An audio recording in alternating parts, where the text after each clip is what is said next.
In today's world, there's no shortage of information. Knowledge is abundant, perspectives are everywhere. But true insight doesn't just come from access alone, it comes from differentiated understanding. It's the ability to piece together scattered signals, cut through the noise and clutter, and form a clear, original perspective on a situation, a trend, a business, or a person. That's what makes understanding powerful.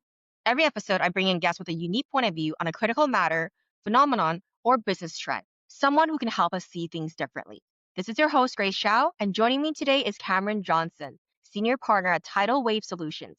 Cameron is based in Shanghai. He's a seasoned expert on China's economy and industry with over 25 years of experience in supply chains, manufacturing, and technology. Beyond his consulting work, he previously taught at NYU Shanghai with a focus on project management and leadership. Cameron, thank you so much for joining us today. Really excited to have you on, and it was good catching up with you in Hong Kong a couple weeks ago. Tell us about your journey. What brought you to Shanghai?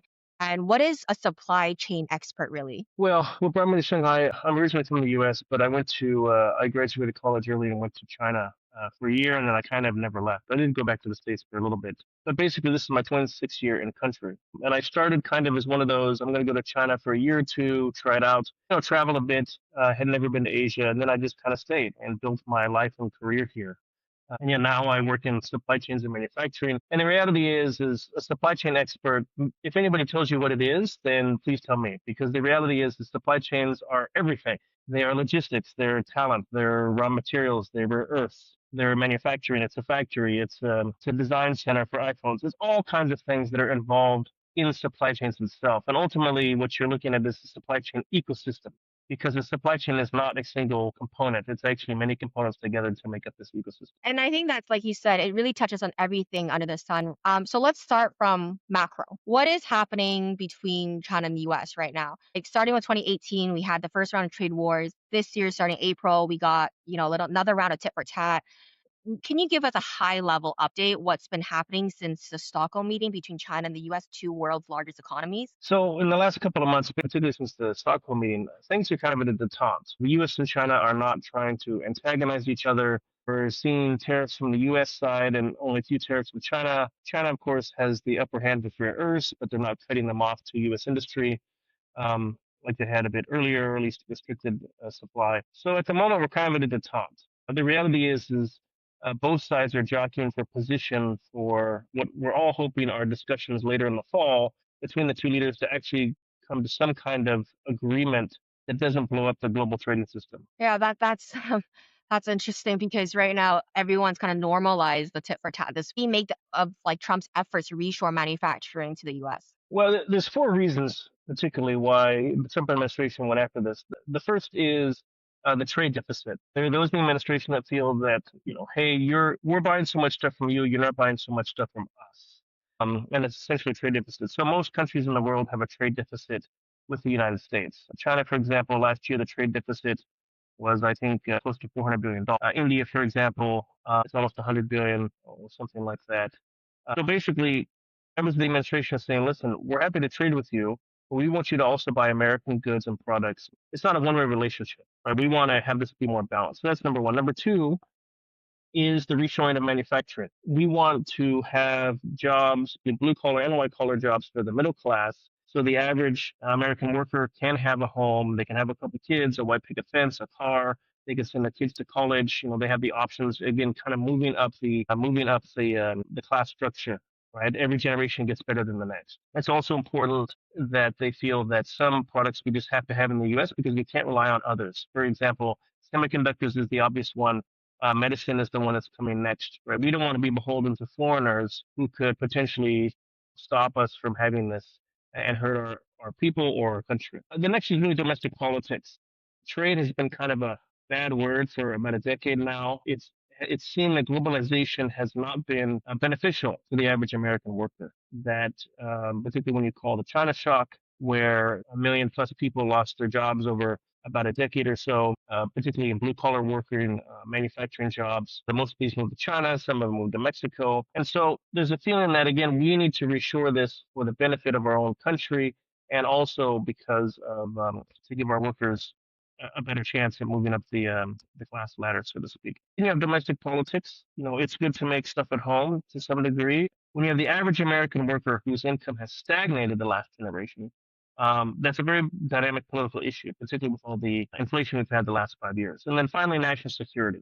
Again, kind of getting back to we don't want to rely on foreigners because they can hurt us. Think of rare earths right now. Think of the PPE, right? The masks and the gowns and the gloves during the pandemic, where most of them were made in China or at least Asia. The US could not get it in ample quantity on time. So these are kind of the four major reasons why the Trump administration is really trying to reshore manufacturing back to the US. I think it makes a lot of sense what you're saying in terms of the sentiment and like, controlling the domestic sentiment and really helping people feeling like they have another chance for upward mobility. But realistically, economically, does it actually make sense? I think like how is it really affecting the business sentiment in the US? And is it really gonna, help American workers to bring back manufacturing when cost of labor is so high, when the processes take so long, when for the last 30, 40 years China's really helped out in producing somewhat cheaper labor, cheaper product, right? I think that's the first half of the question. The second half is that actually a misconception? Is Chinese labor still cheap? Is it like actually still, a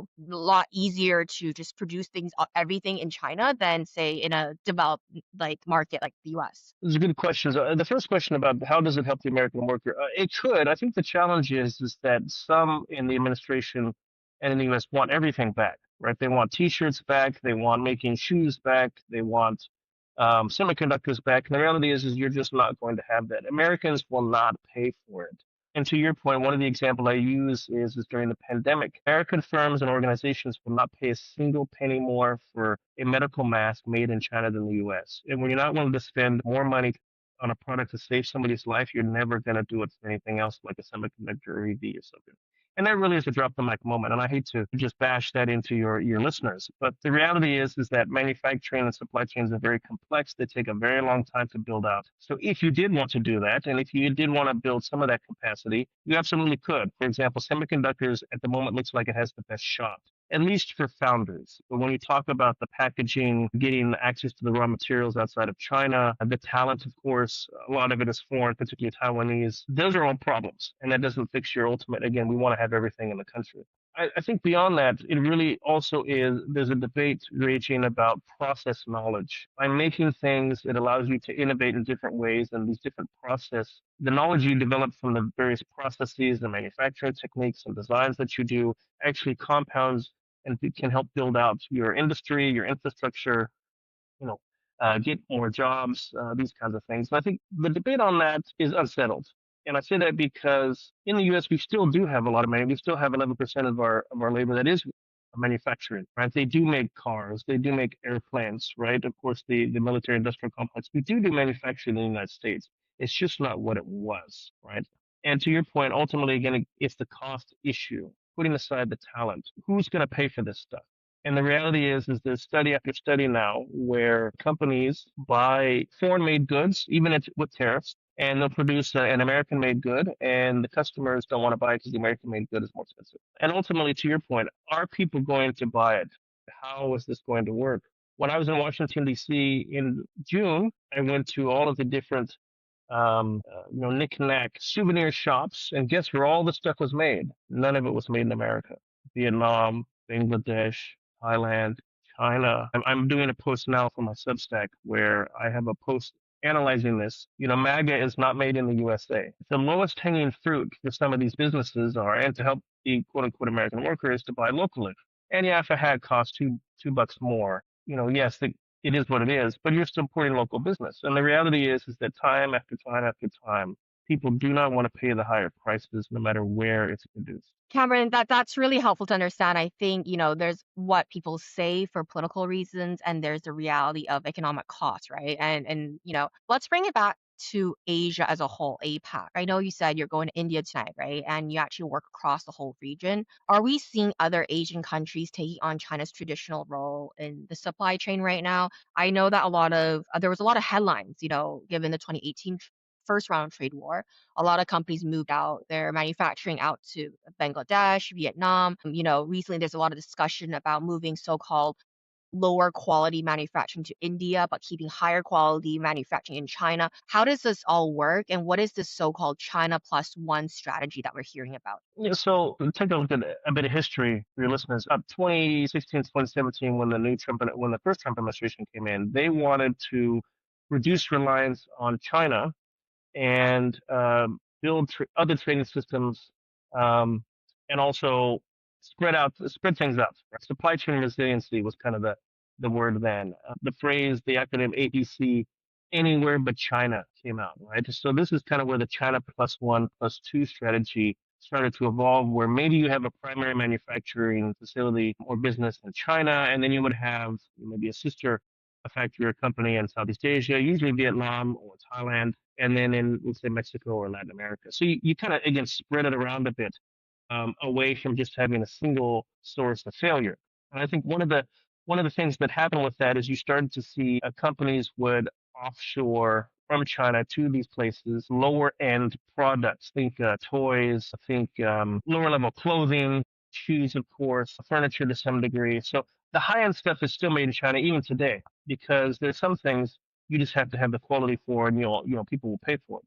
But the lower level quality or lower level products, right? That's maybe the quality is fine, but it's just lower level. So, for example, you saw a lot of the work that moved to Vietnam was many fewer products but large volume, right? That was often sent to the States. Whereas in China, you would still keep the higher end products because the technology, the machinery, the talent of the design was still in China. Ultimately, what that did particularly the last 10 years or so, is that Chinese firms, because were tariffed or they were restricted from entering certain parts of the U.S. market, moved, particularly into Southeast Asia. And so it's kind of like a balloon, right? If you press down on one side of the balloon, it goes somewhere else. And so in this particular case, Chinese firms opened up shops or factories in Vietnam and Thailand, even some in India, Malaysia, Indonesia. So essentially, what you had is a spreading of Chinese influence in business practices and products from China into the region.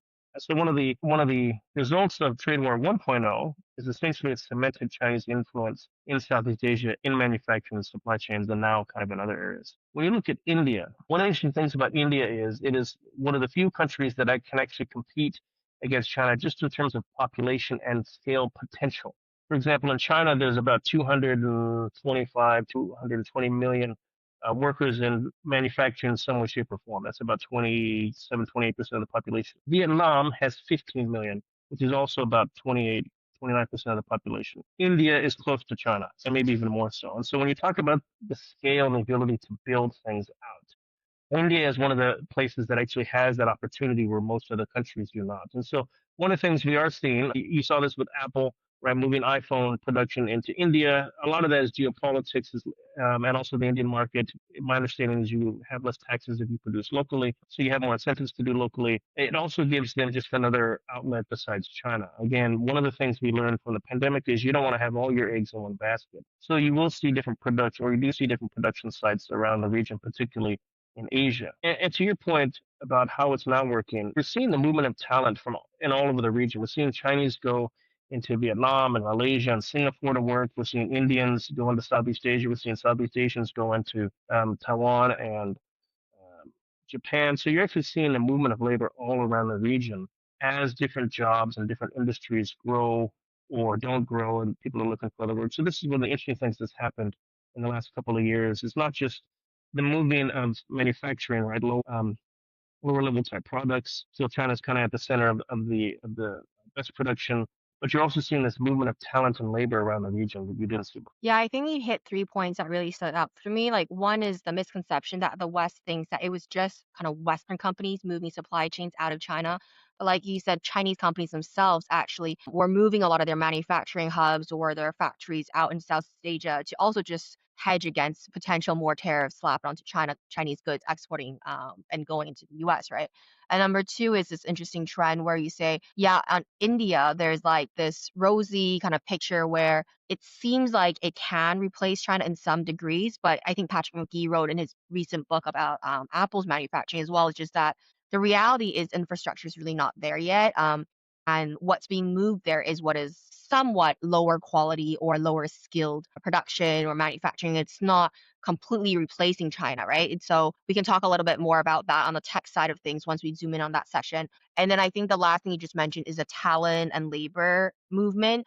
I think for sure, like it's not just the labor, the migrant workers are moving across the region, but also highly skilled workers, like white collar professionals. And this is something I write a lot about as well, where it's just like, you have investors, you have tech talents, you have obviously AI talents moving from China to Singapore or across the region, whether it's to capture the local market share or to use it as a kind of platform to launch to the rest of world market because it has a bit less political scrutiny right now faced to them, right? So that's really interesting. Okay, so I think that's a really good big picture we have here, right? I want to really zoom in on AI and tech end of the day for the focus of this season of differentiated understanding. What is really happening in the sense of like AI and tech industry? Like how does manufacturing actually play a role in China's development and growth in AI and tech, right?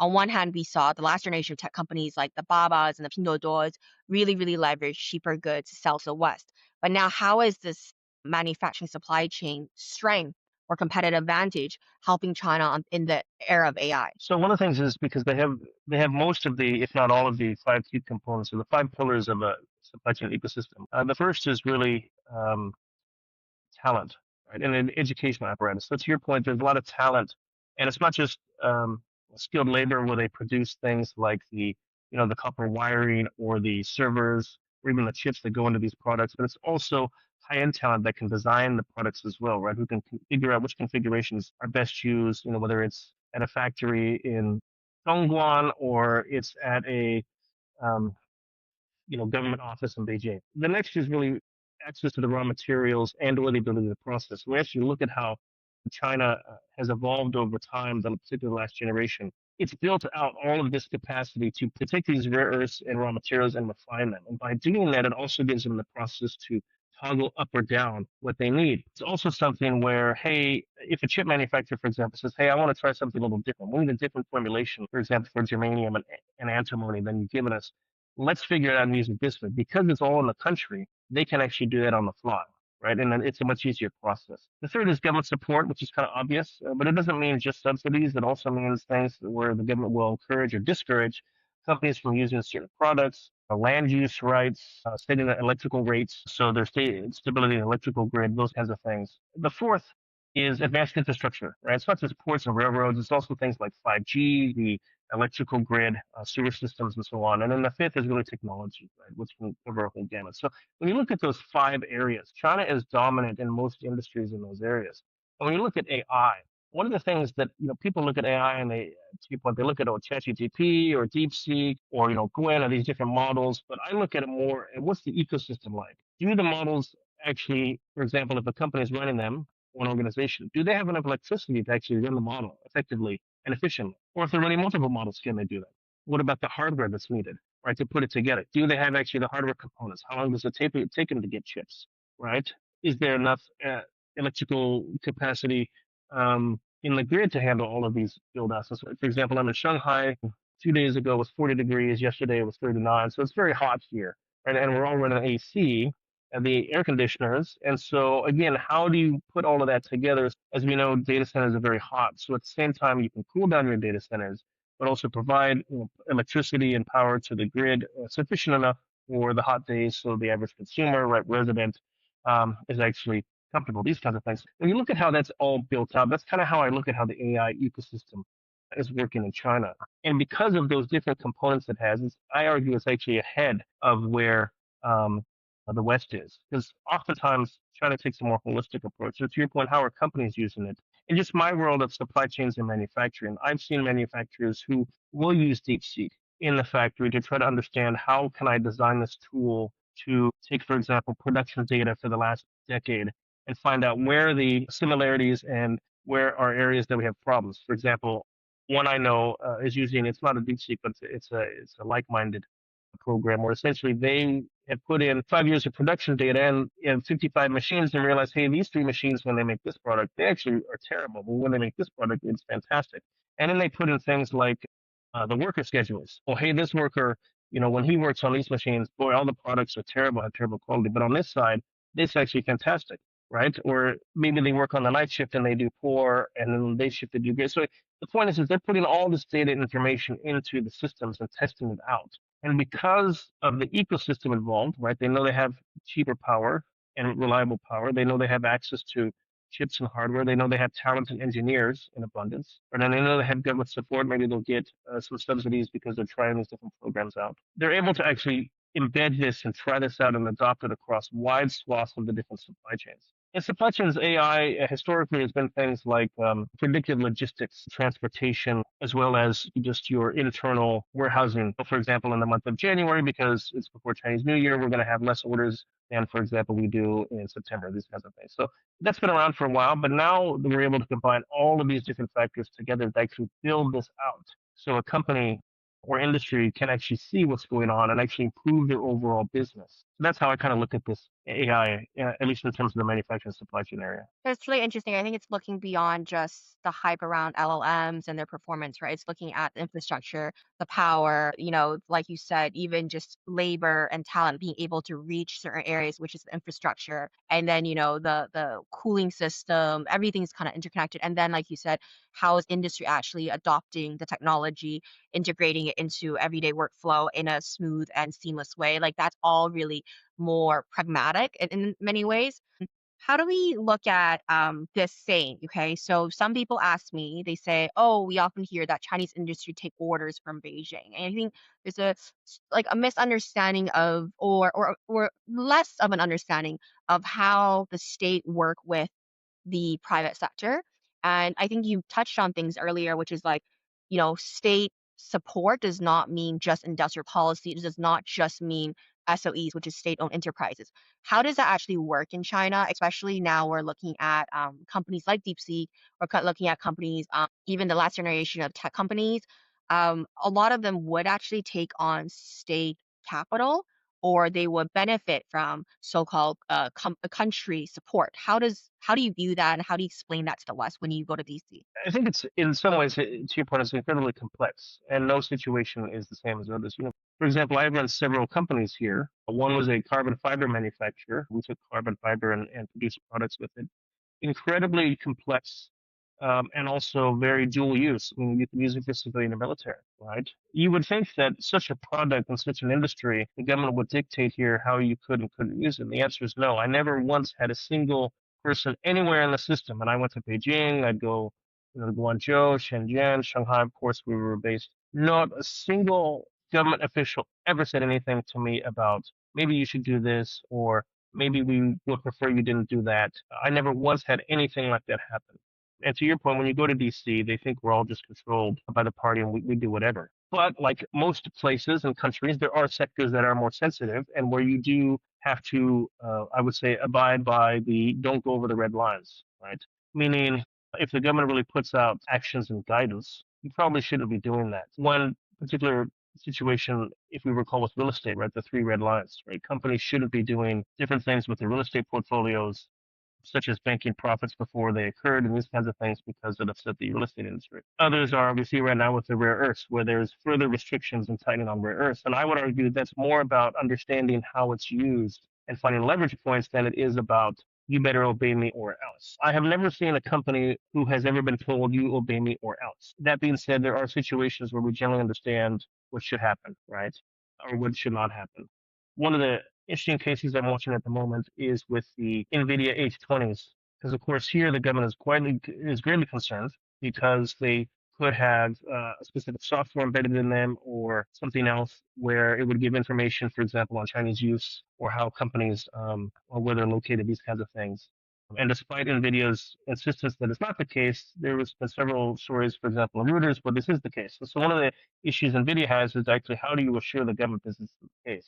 Because of that, the government has come out and said, we really prefer you not to use H20s. Now, this is not a blanket ban. My guess is private firms, which is where I kind of draw the line, who, Alibaba, Tencent, and so on, DeepSeek maybe, can use H20s within a certain framework.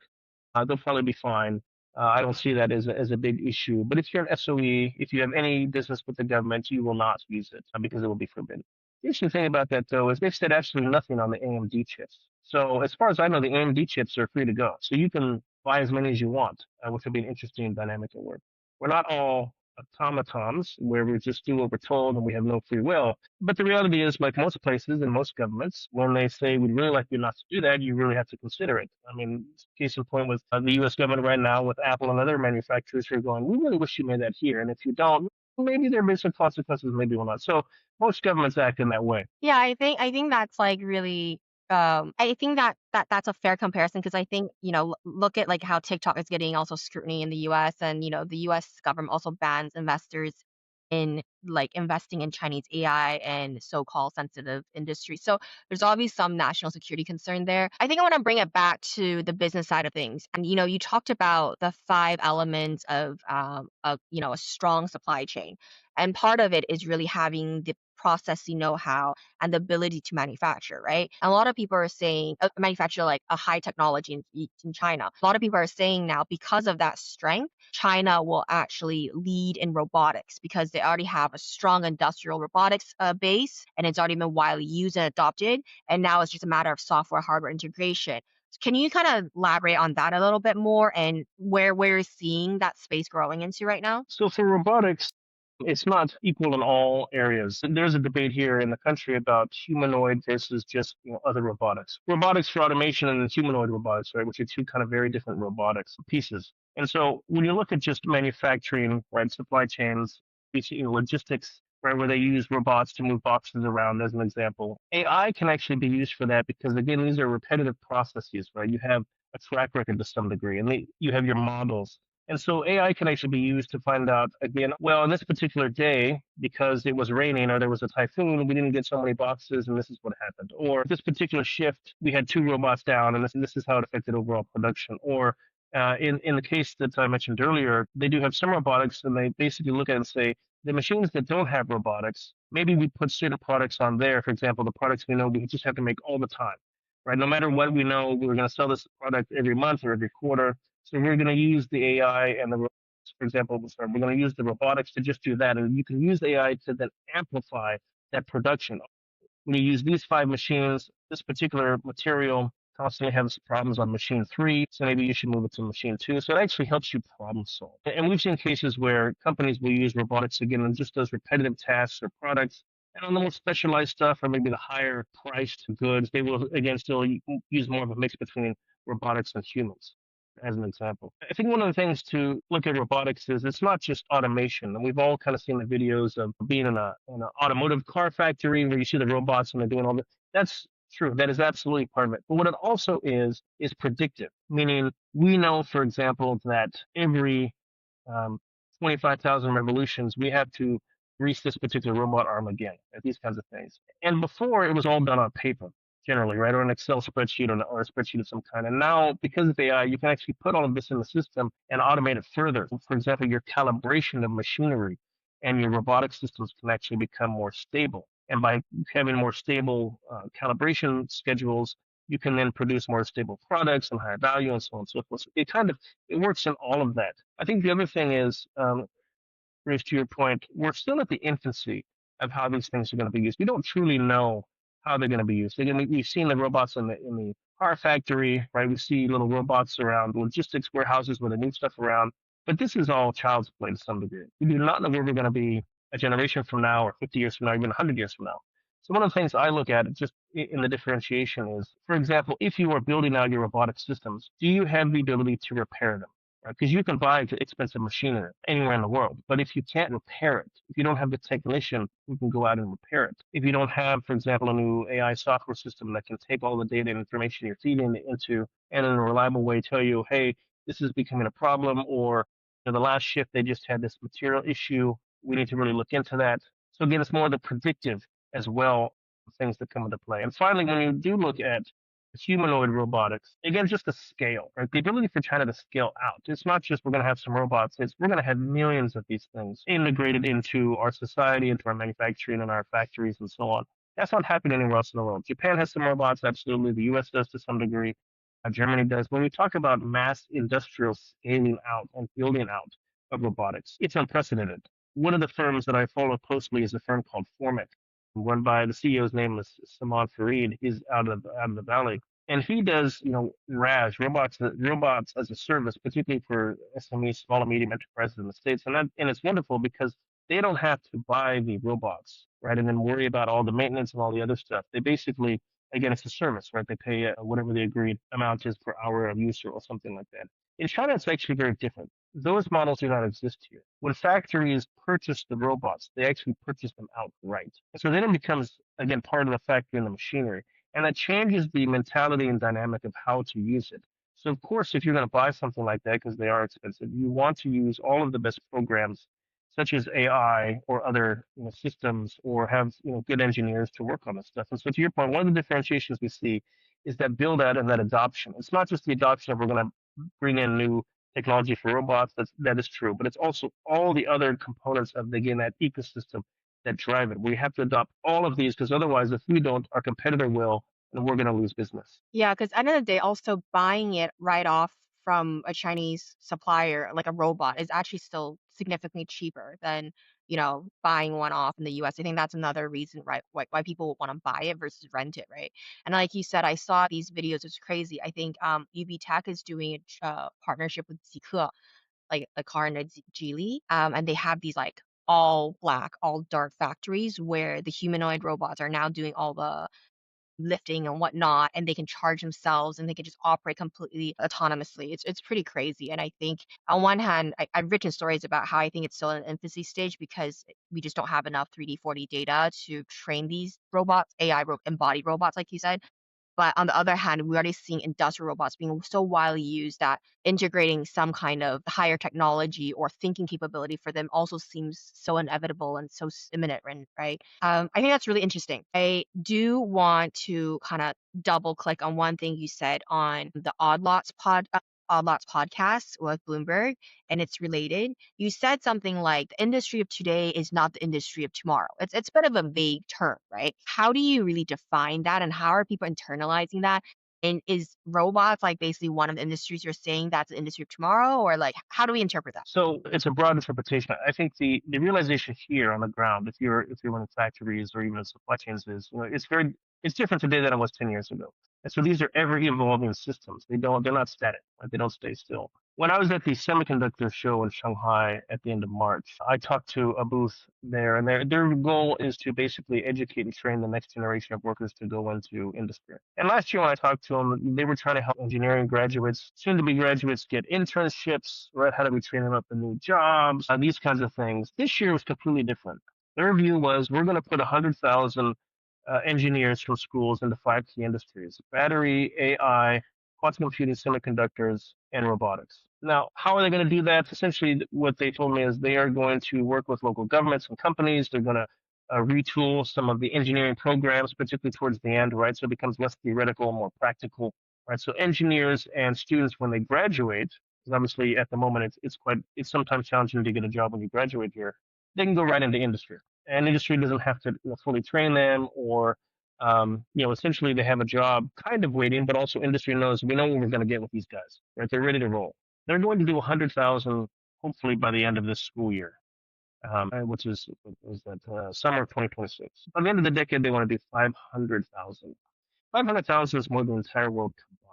And so when you actually look at what are the industries of tomorrow, we don't actually know what the industries of tomorrow are. But what we're seeing is companies and governments and universities realize that we actually have to train students with not only the tools of engineering and mathematics and things, but also when they towards the end of their degree to actually give them the tools they can go into industry and start building some of the skill sets out. Because the reality is you don't have a lot of skill sets when you graduate anyway. But if you're given that leg up, you're able to move forward on that. And what we're seeing then more on the manufacturing side, particularly if you're integrating robotics, right, you're integrating systems, you are using some form of deep seek or AI systems in the facility, is you're seeing them train workers on how to actually use it. Right? So you're seeing the workers of today becoming smarter and being more trained how to use it. For example, I saw one where somebody walked around with a tablet and just typed in what was going on. Now, 10 years ago, that didn't happen. Today, in many factories, it's pretty standard. But by doing that, instead of walking around with a piece of paper and a clipboard, and they do that, right? And then when you do that, and then afterwards you have to go back to your desk, you have to compare what's going on. Maybe you look at a spreadsheet. Oh, this is what happened yesterday. And now it's all automated. So you're actually accelerating the development and learning process of what's happening in the factory. And kind of finally, to your point, is we're seeing how all of these different uses are being used in the factories, but also now as these engineers come in and as workers are trained, they're now understanding how better to integrate them. Right? So some of the best process innovation I've ever seen is not by the engineers or the managers, it's by the guys who are actually running the machines or the IE, basically the janitor of the factory, because these guys see things that go on every day and have incredible ideas of how to improve. And one of the things you're seeing is those people, because a lot of them come from the interior or more rural areas, so maybe they don't have as much education. For example, if you were in Shanghai, we're actually seeing them take hold of that more and take ownership of it. Say, well, we're going to keep improving this, and these are things we're going to do to move our business forward or to improve a manufacturing system, or hey, we need to integrate this. Or I heard from this, my friend was at this factory and they're doing this. Why don't we do that? So you're actually seeing all of this build out together. And people know that there is more automation coming, right? And more robotics coming, and more standardization coming, right? Even though we build factories now are different than we built them 10 years ago, right? My point is that the industry of today and how it looks like today is not what it's going to look like tomorrow. Right? We're going to constantly evolve and tweak it, to change it and improve it. And as the workers continue to be more involved in the process and they get smarter, right? They understand what's going on. It's actually going to accelerate overall business and what's happening. Okay, so to wrap up, I think, this session has been extremely helpful for the audience to understand, how the whole supply chain ecosystem really kind of feeds into the AI tech development in China right now. I do want to ask you a question that we always have to ask, which is, what is your differentiated view or understanding of something? This could be, kind of contrarian, or it could be against consensus, but what is something you believe in that maybe others. Okay. Cameron, thank you so much. I think that session was extremely helpful for our audience to understand how the whole trade and supply chain manufacturing ecosystem really, really play in a huge role in, AI and tech development as well. I do want to ask you a question that we always ask our guests on differentiated understanding, which is, what is your differentiated view? And this could be honestly something beyond your expertise that we've talked about today. It could be something obviously within the supply chain ecosystem. It could be anything like against consensus or contrarian. It could honestly be you believing the world is flat. Who knows, right, Cameron? So tell us about one thing you kind of believe in and that people don't, or a lot of people don't. Yeah, I think, and I'll just stick with supply chains. I think supply chains can actually be a tool for peace, and supply chains can actually force countries and peoples to work together instead of going into conflict. And of course, in today's world of conflict around the world, this is something I look at heavily. And basically, I kind of look at it, in six pillars. One is when you have foreign direct investment. When you invest in other countries, you're actually placing a bet on their success, right? Not just your own. And the second is cross-border, talent flow, right? I'm originally from the States. I've been in China since I was a kid. There's no greater example of trying to bring our countries together than that. And the third is really technology sharing, right?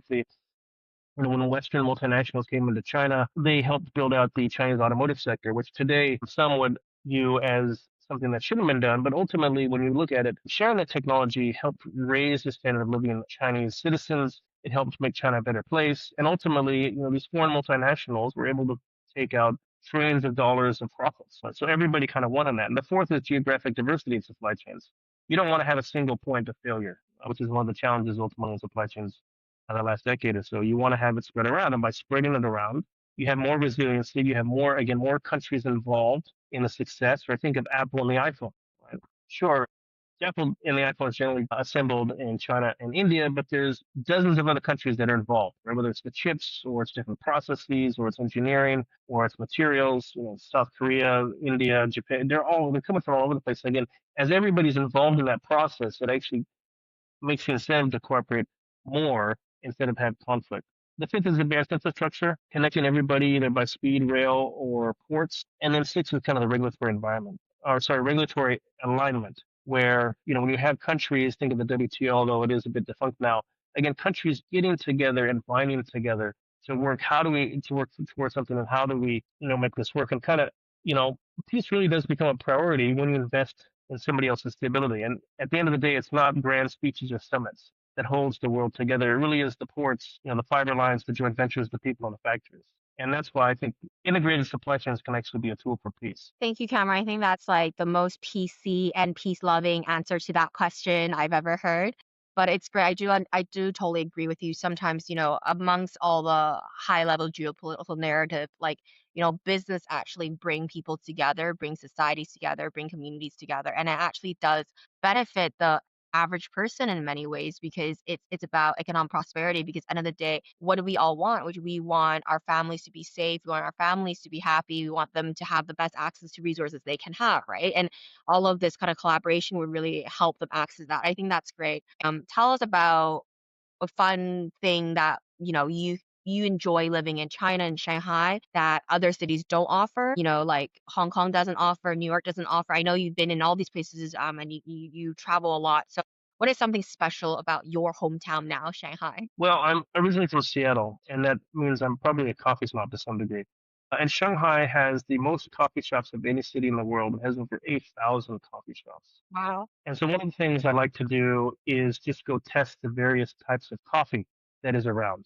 Because they have all the different brands and flavors and beans from all over the world here. And so for one of the, I wouldn't say it's a hobby per se, but once or twice a month, I'll spend part of a day because I have to read or do some work anyways. I'll go sit in the shop and drink a new type of coffee I haven't had. And then maybe, I'll have a little bit of lunch. And then in the early afternoon, I'll go somewhere else where I have to try out their coffee brand. Because again, it's interesting, particularly they're doing all kinds of mixing now with the Taiwanese style bubble teas, and all these kinds of things that, again, I would argue don't exist really anywhere else in the world.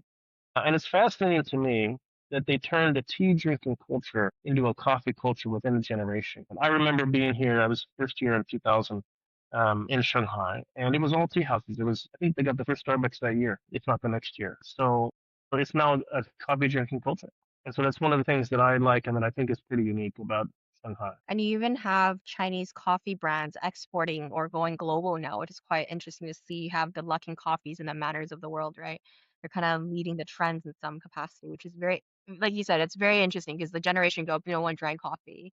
And, when coffee first entered China, it was all about like the sugary coffee lattes, like all the frappuccinos and whatnot. But thank you so much, Cameron. Thank you so much for your time. Really appreciate it.